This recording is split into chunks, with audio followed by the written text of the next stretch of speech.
National channel पे कल आपने ब्रेक किया है और ये ब्रेक आपको याद होगा कि लोकसभा चुनाव जीतने के बाद ही मैंने किया था कि विधानसभा आप लड़ेंगे, तो बता ना दीजिए कब लड़ेंगे। मैं तैयार हूँ। सब कुछ छीनने का काम किया, हम लोगों को सड़क पर फेंकने का काम तक किया। अरे भाई, विधानसभा की चुनाव की तैयारी में आप लग गए, हर एक जगह से योद्धा खोज रहे हैं कि असली। और मैं इंटरव्यू में एक और से संख्या महत्वपूर्ण नहीं है, 100% स्ट्राइक रेट महत्वपूर्ण है। इमामगंज में क्या क्या दुष्प्रचार मुझे लेकर, सब लेकर क्या क्या नहीं करने का प्रयास किया, उसके बावजूद हम लोग वो सारी वो दुख हुआ था आपको? ऑफकोर्स तकलीफ होती है। गठबंधन का ईमानदार सहयोगी हूँ। जिस दिन ये सवाल उठाए जा रहे थे उस दिन संतोष मांझी जी मेरे घर पर, मेरे कार्यालय पर थे पार्टी के स्थापना दिवस पर। मैं अपने एमवाई लक्ष्य के साथ मैं चल रहा हूँ, मेरा महिला युवा समीकरण के साथ में छोटे भाई को कहीं का नहीं छोड़ रहे हैं। देखिए, चिराग पासवान लगातार आप देख रहे हैं कि किस तरह का उत्साह, किस तरह का माहौल जो है वो नज़र आ रहा है। लोगों में उत्साह है, एक एक लोगों का अभिवादन जो है वो खुद स्वीकार करते हुए चिराग पासवान किस तरह से लोगों का अभिवादन जो है वो स्वीकार करते हुए खुद चिराग पासवान। चिराग जी, जिस तरह का भीड़ मैं देख रहा था आपके चेहरे के मुस्कान को, लोकसभा चुनाव के जीत के बाद और केंद्रीय मंत्री बनने के बाद भी जो मुस्कान आपके चेहरे पे थी, जब जो आपके समर्थक है चिराग पासवान जिंदाबाद चिल्ला रहे थे, वो स्माइल ही बहुत कुछ कह दे रहा है कि आपकी रणनीति क्या है। मेरे चेहरे पर मुस्कुराहट बनी रहे, ये सिर्फ और सिर्फ लोगों के इस प्यार की वजह से ही रहा। कई ऐसे लोग थे जिन्होंने मेरे परिवार के चेहरे से ये मुस्कुराहट छीन जाए, उसके लिए अथक प्रयास किया, बहुत मेहनत की, सब कुछ छीनने का काम किया, हम लोगों को सड़क पर फेंकने का काम तक किया। पर उसके बावजूद चेहरे की ये मुस्कुराहट ना जाए, इसके लिए बिहार की हर एक बहन, हर एक माता, हर एक बुजुर्ग ने अपना आशीर्वाद का हाथ मेरे सर पर रखा, हर युवा ने कंधे से कंधा मिलाकर मेरा साथ दिया।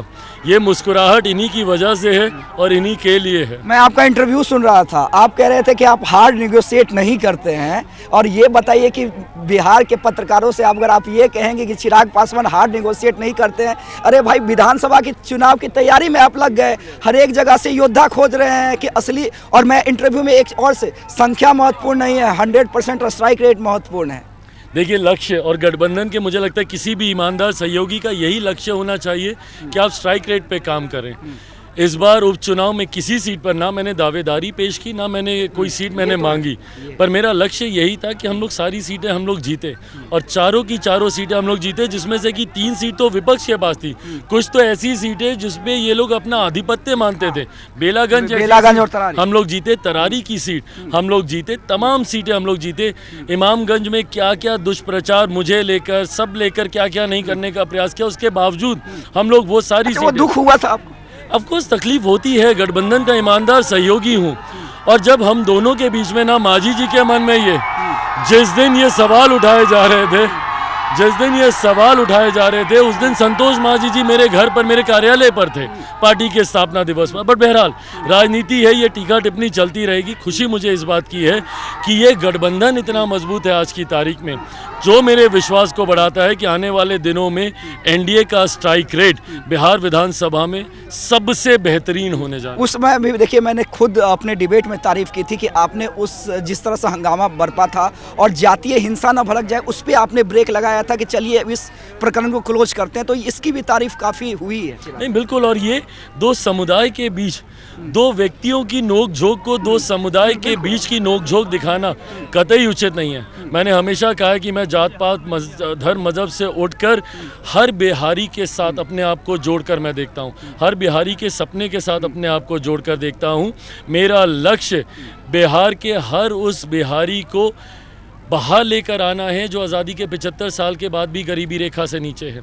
हर उस गरीब व्यक्ति को मुख्य धारा के साथ जोड़ना है, अमीरी गरीबी के बीच की खाई को पाटना है, गांव और शहर के बीच की दूरी को मिटाना। मैं अपने एमवाई लक्ष्य के साथ मैं चल रहा हूँ, मेरा महिला युवा समीकरण के साथ में छोटे भाई को कहीं का नहीं छोड़ रहे हैं।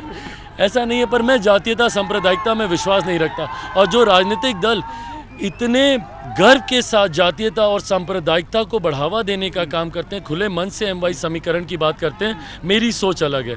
मैं हर जात से आने वाली महिला, हर धर्म से आने वाली महिला, हर जात के युवा, हर जात का, हर धर्म का युवा, मैं उसको अपने साथ जुड़ता हुआ देखता हूँ।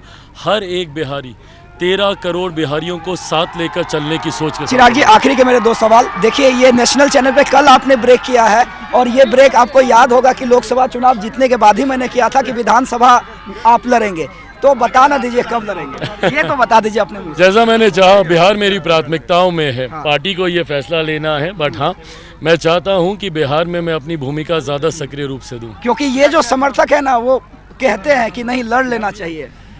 मैं तैयार हूँ, पार्टी जिस दिन आदेश करेगी।